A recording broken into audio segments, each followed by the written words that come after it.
नमस्कार दोस्तों, मैं एडवोकेट सुमित सोनी आज एक नया टॉपिक आप लोगों के लिए लेके आया हूँ। जैसे कि मैंने पिछले वीडियो में बात करी थी बैंक रिकवरी की, तो उसमें अपन ने बात करी थी सरफेसी एक्ट 2002 के बारे में।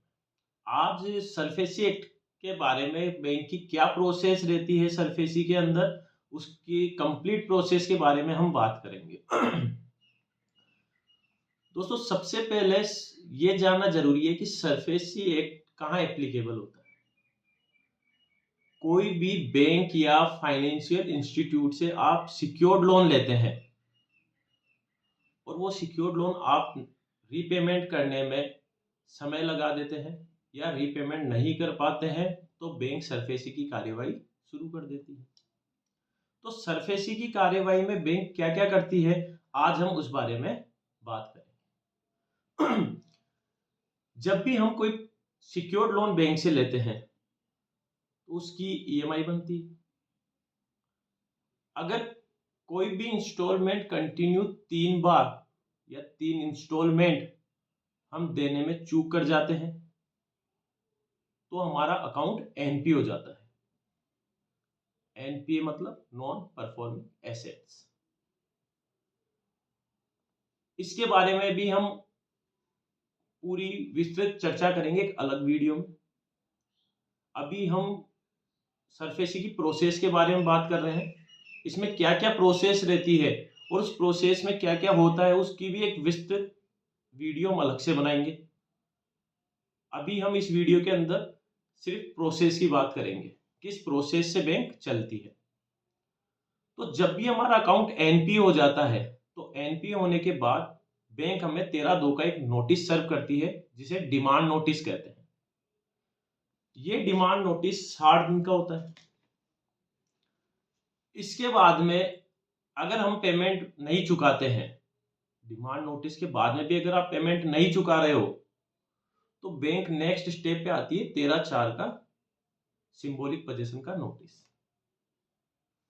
तो बैंक 13(4) का एक सिंबॉलिक पोजीशन का नोटिस आपको भेजेगी, उसका चस्पा आपकी प्रॉपर्टी पे करेगी, साथ ही साथ वहां के लोकल न्यूज़पेपर में पब्लिकेशन होगा। ये नोटिस 30 दिन के लिए वैलिड होता है। सिंबॉलिक पोजीशन का मतलब होता है कि आज से ये प्रॉपर्टी बैंक की हो गई है, क्योंकि बैंक ने आपसे ऑलरेडी डिमांड करी थी पैसों की, आपने पेमेंट नहीं किया तो बैंक फर्दर स्टेप पे आ गई 13(4) का नोटिस। अब सिंबॉलिक पोजीशन के बाद में बैंक को वो घर नीलाम करके रिकवरी करनी होती है।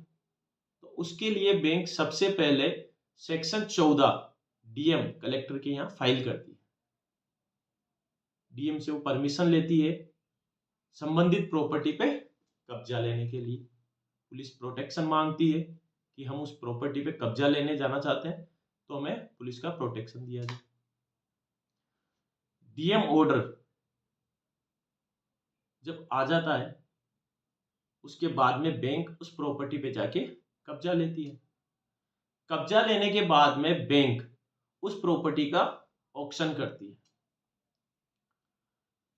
ये चीज ध्यान रखना दोस्तों कि ऑक्शन से पहले बैंक आपको 30 दिन का नोटिस देगी कि इस तारीख को आपकी प्रॉपर्टी का ऑक्शन हो रहा है।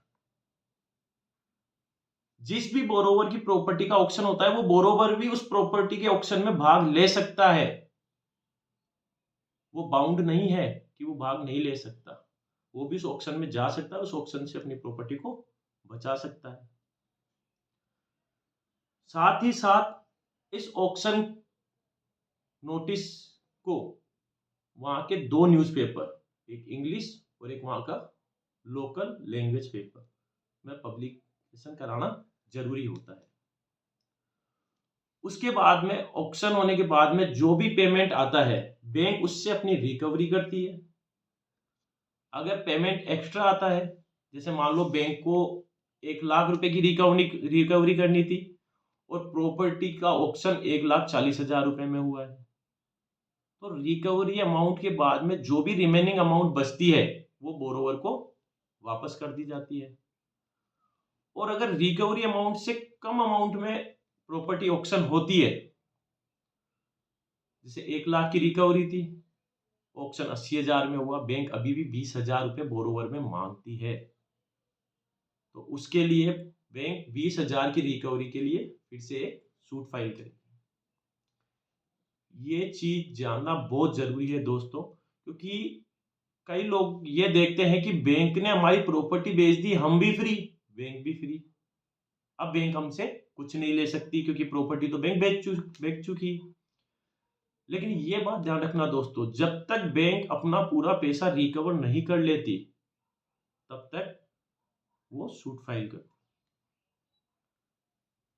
बाकी रिमेनिंग पेमेंट के लिए बैंक आपकी दूसरी प्रॉपर्टी को ऑक्शन में लाने की डिमांड कोर्ट में जाके करती है कि उसकी अदर प्रॉपर्टी को या उसकी कोई अदर चीजों को, गाड़ी को बेच करके हमें हमारी रिकवरी करवाई जाए।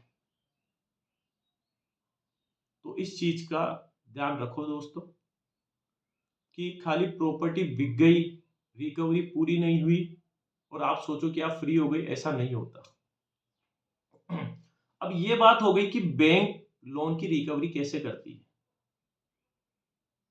क्या बोरोवर को इससे बचने का या इसमें कोई प्रोटेक्शन पाने का कोई अधिकार नहीं है?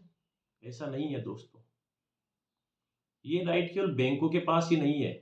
कोई भी बोरोवर ने बैंक से लोन लेकर के कोई जुर्म नहीं किया, लेकिन कई परिस्थिति ऐसी होती है कि वो लोन नहीं चुका पाता है,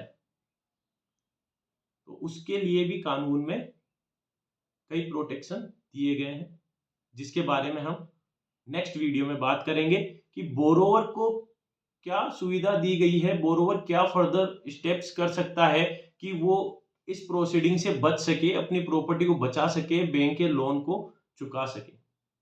उसके बारे में हम नेक्स्ट वीडियो में बात करेंगे। तब तक के लिए आप हमारे चैनल को सब्सक्राइब कीजिए, लाइक कीजिए, शेयर कीजिए और हमारे साथ बने रहने के लिए बेल बटन को दबाइए। धन्यवाद।